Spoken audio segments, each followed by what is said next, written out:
はい、皆さん、こんにちは。背番号100番ベースボールコーチのアレックスでございます。皆さん、いかがお過ごしでしょうか。さて、今日はですね、ハワイの、コングレスマンというか、アングレスウォーマンですね、ご紹介したいと思います。彼女の名前は、トゥルシー・ギャバード。インド系の人なんですけど、ハワイの候補で、2020年のですね、やっぱり大統領候補、彼女は民主党の人なんですけど、大統領候補にも出馬しまして、もちろん進まなかったんですけども、こういうことが書いてありますが、トゥルシー・ギャバードは2013年から2021年まで、ハワイの第二議会地区の米国代表を務めたということでね、アメリカの政治家であります。もちろんアメリカの政治ね。で、米国、この陸軍予備役の役員でもあるんですよ。ですから2012年から彼女がこの選ばれてずっとこうやってきたんですけれども、今回ですね、彼女紹介したいっていうのは、彼女はやっぱりね、こうやってその軍の方にも出て、一生懸命こう選ばれて、ハワイの方で少し日本語もできるかなと思うんですけども、お会いしたことないんですけれども、民主党なんですけども、あるじゃないですか。やっぱり同じアメリカ人で、みんな平等にやりましょうというなんかでね、そういうことで今回テレビに出て、例えば今回のそのキャピタルでですね、大変な暴動があったと。それでその人たちはテロリストみたいなことやりましたねって。だけれども、テレビに出て前のアメリカのいろんな人がですね、やっぱりすごいひどいことをトランプ大統領に言ってるから、それも良くないんじゃないかって、とにかくバランスがすごくいいんですよ、彼女。そういうことで取り上げさせていただいたんですけれども、しかもハワイだから、非常に日本にも近いということで、すごい、元アメリカの、そのね、議員でありますけど、もうそろそろまた出るんじゃないかなと思っておりますけども、そういうことでね、ちょっと番組の方を聞いてみていただきたいと思います。それでは、スタートいたします。こちらですね。はい。どうぞ。そうですね。これは話しました。So I don't think of you as someone given to hyperbole. You're not throwing wild charges out there. You measure your words. You said you are concerned that we are moving toward a police state. Tell us why you're worried. Well, Tucker, the very first thing that any president does after they've gotten elected, any member of Congress, and every one of us who has served in the military is we take an oath. And we swear to support and defend the Constitution of the United States against all enemies, foreign and domestic. The reason that this is the first thing that we do is because our Constitution is the foundation of this country and who we are. It is what guarantees us our civil liberties, our freedoms that are endowed to us not by any man or person in government, but are endowed to us by our Creator. And so this is something that we must all unite around. This is something that we recognize that those who stormed the Capitol on January 6th trying to stop Congress from fulfilling their constitutional responsibilities, they were acting as domestic terrorists, undermining our Constitution. Right. As you pointed out in my video, those like John... だからね、はっきり彼女が言ってますね。やっぱりね、やっ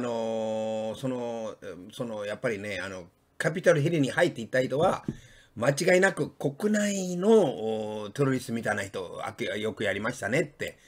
はい。で、それ以外にこれも大事なんです。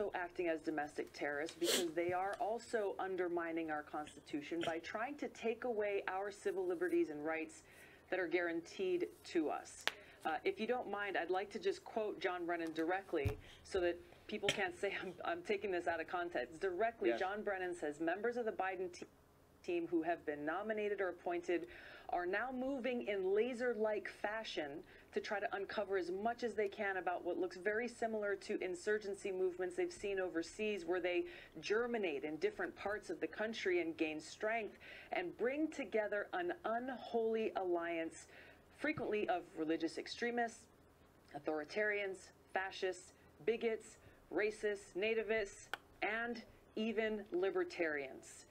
This is the extent that they are going to try to undermine the rights and freedoms that are guaranteed to everyone. It is確かに。so dangerous, Right. and it's also happening on a greater scale we've ever seen before. Because as you point out in the video that I hope every one of our viewers will find on the internet, it isn't simply government officials and our intel and law enforcement agencies. It's also private businesses. It's these giant tech monopolies. What can the rest of us do to protect ourselves, to keep free speech alive in a moment when it's being crushed all around us? First of all, keep speaking. I think this is the most important thing at a time when there is so much fear and threats and the kind of fomenting of fear that we're seeing coming from the likes of John Brennan. Take a stand. We must all take a stand and unite around these principles in our Constitution and continue to speak freely, whether it be in person, on the street corner, or on these virtual public squares, these town squares that exist online. Big tech is culpable in this, in that they are using their monopolistic power to pick and choose whose voices are heard and whose voices are squelched, whether it's based on who they agree with, disagree with, political affiliation, who you voted for, or whatever. I think there are alternative platforms. I've got one on Tulsi.locals.com. It's a place where people can come and speak freely and have open dialogue and conversation around different issues based on respect and this appreciation for our constitutional rights and freedoms. But I think most importantly, we need to urge President Biden and every member of Congress how critical it is they take a stand and denounce the likes of John Brennan and Adam Schiff's actions.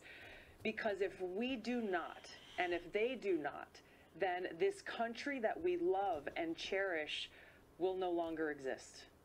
ということでね、本当にね、彼女の言ってることはもう正しいんですよ。要するにね、こちら側非難するんだったら、こちらも非難する。とにかくバランスよくやりなさいってことを言ってるんですよ。さすがハワイの方でしたね。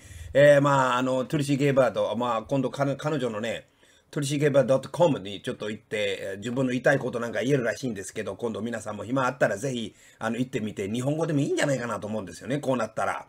tulsigabbard.com ということに行けば、いろんな言いたいこと言えると、私も言いたいと思ってるんですよね。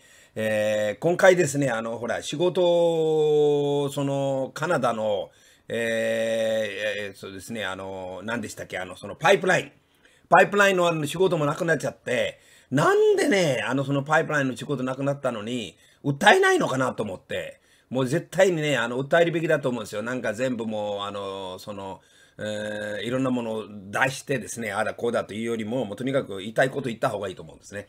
いずれにしても今日はですね、トゥルシー・ゲイバード、彼女はハワイの、大統領候補にも頑張りました。2021年まで頑張りましたけれども、とにかく平等にやるべきだということを皆さんに伝えたかったんで、また、追っていろいろご紹介いたしますので、よろしくお願いいたします。どうもありがとうございました。